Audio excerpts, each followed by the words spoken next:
At ngayon, narito ang kasaysayan ni Oliver. May gabing walang umaga. Dito sa ating dulang, maginintuang kasaysayan.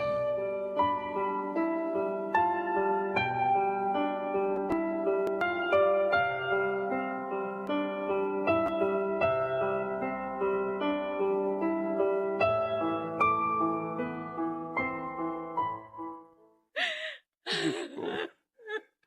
Ang apo ko. Junior! Anak ko!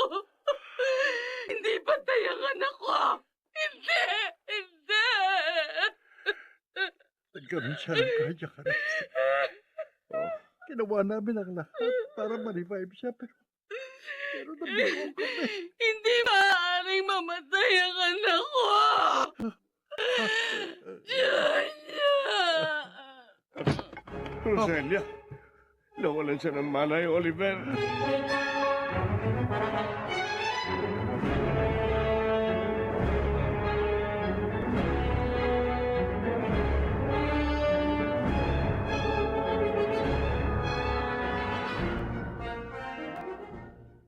Martin, halika! Madali! Martin! Tinay! Bakit? Anong nangyayari? Martin! Bakit ka umiiyak? Anong nangyari sa loob? Si Junior daw. Wala na. Ano? Tinay, anong nangyari? Anong wala? Patay na yung bata. Diyos ko! Anong nangyari? Bakit nagkaganon?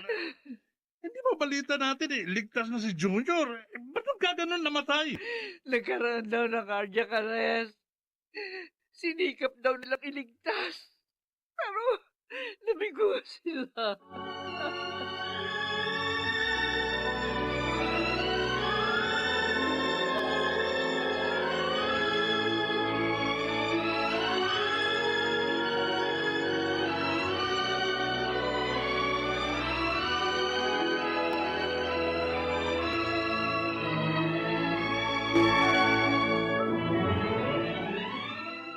How are you today, Jackie?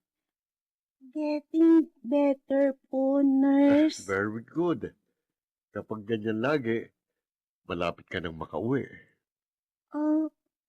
Di ko pa po nakikita si Daddy. Nasaan po siya? Hindi muna siya makakapunta ng ilang araw dito. Po, Pero may ibang doktor naman na magche-check sa'yo. bakit po hindi siya makakapunta? Umalis po ba siya? Hindi. Nakalib siya eh. Namatay kasi yung isa niyang anak, si Junior. Ano po? Namatay po ang kapatid ko?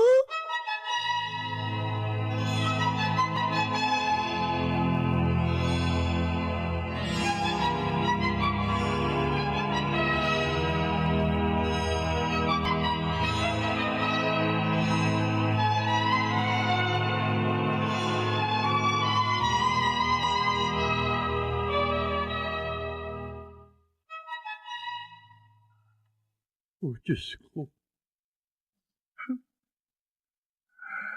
Napakasakit naman po ng pagsubok na ito sa buhay ko. Nakapagligtas ako ng buhay ng ibang bata. Pero buhay ng sarili kong anak, nabigo ako. Ang aking Junior pa. Ang sakit, Diyos ko. Pakiramdam ko ngayon, wala akong silbing doktor. Hindi ko rin po alam kung paano ko ito kakayanin. At kung paano ito kakayanin ng aking asawa.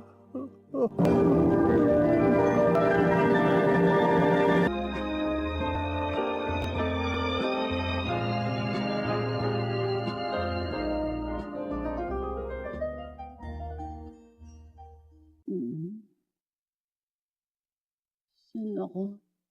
Naroon. Roselia, Tina. salamat sa Diyos. Nagkamalay ka na. Bakit po? Nawalan pala ako ng malay. Oo. Yun ay Nang ano, Aling Tinay? nang malaman mong wala na si Junior. Ang anak ko. Wala na. Hindi. Hindi siya maaaring mamatay. Hindi siya maaaring mamatay, Aling Tinay. Roselia, Hindi. minahon ka. Baka mawalan ka na naman ng malay. Hindi pwedeng mamatay ang anak ko! Hindi pwede, Aling Tinay! Roselia! Hindi ko kaya! Kailangan ko ang anak ko! Nurse! Anak ko! Nurse! Anak ko! Tulong!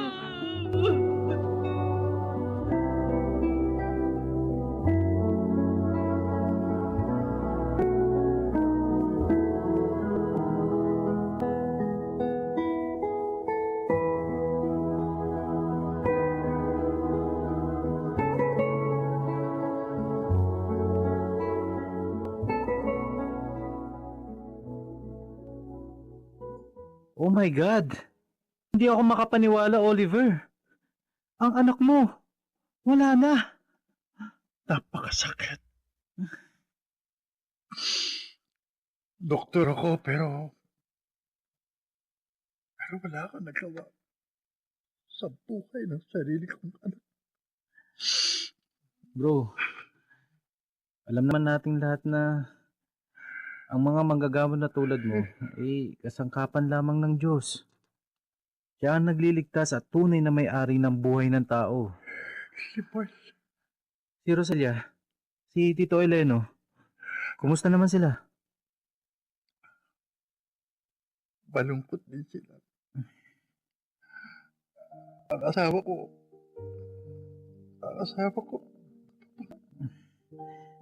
Pakatatag ka sana, bro. alam mo, doble yung sakit na nararamdam ko. Pakiramdam ko, napakawalang kwenta ko. Huwag mong sisihin ang sarili mo, Oliver. Isipin mo rin na ngayon na yung kahigit na kailangan ni Leno at Roselia.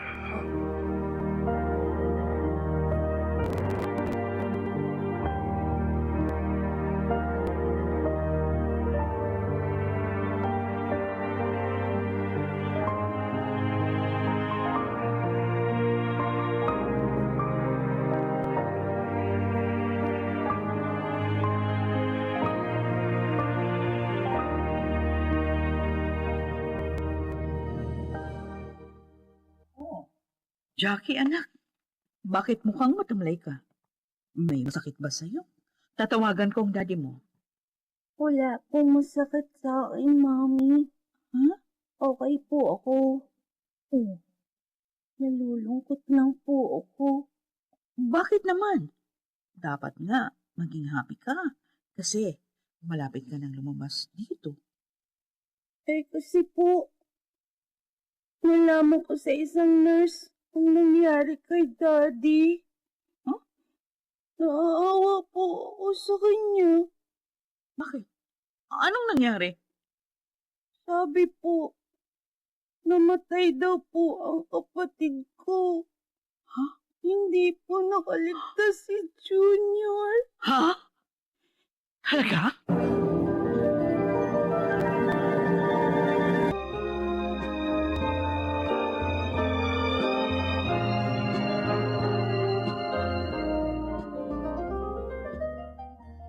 Ay, tingnan mo nga naman.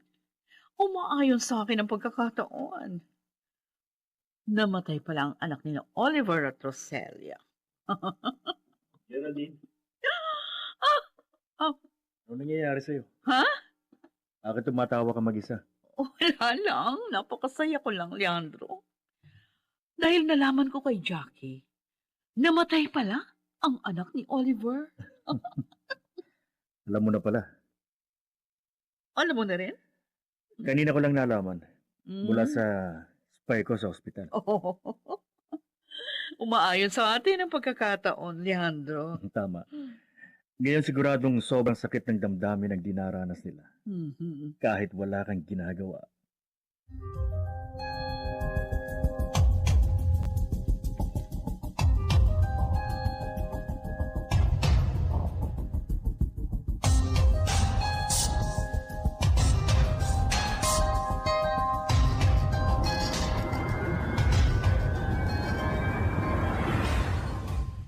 Sir, dinala ko na po ang tanghalian nyo dito sa kwarto nyo.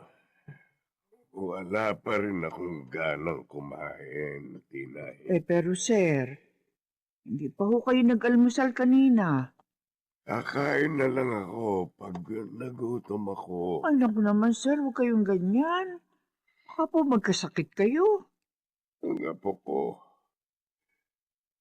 ang nag-iisa kong apo, wala na. Sir, tanggapin na lamang po natin na hanggang doon na lang talaga ang buhay ng bata. Tinay, Sana po, huwag kayong patalo sa lungkot, sir. Kailangan po kayo ni na Oliver at Roselia. kumusta na sila, Tinay? Nakita ko po na halos hindi po nila makaya, Sir Ileno.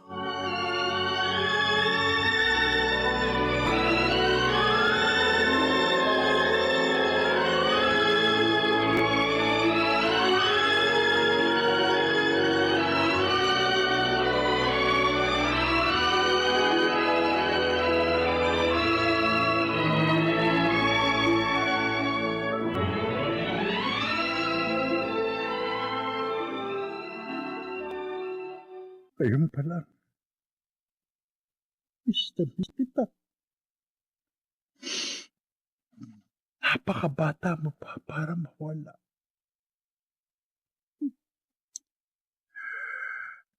Hindi na pala matutupad ang pangarap mong maging doktor.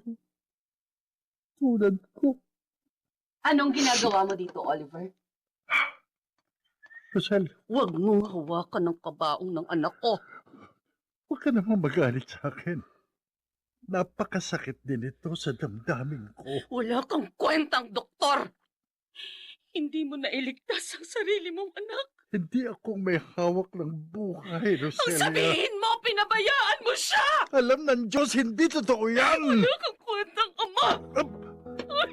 Roselia, Wala kang kwenta. Kung inuna mong operahan si Junior, malamang buhay pa siya. Roselia, Kinamumuhian kita, Oliver! Kinamumuhian kita!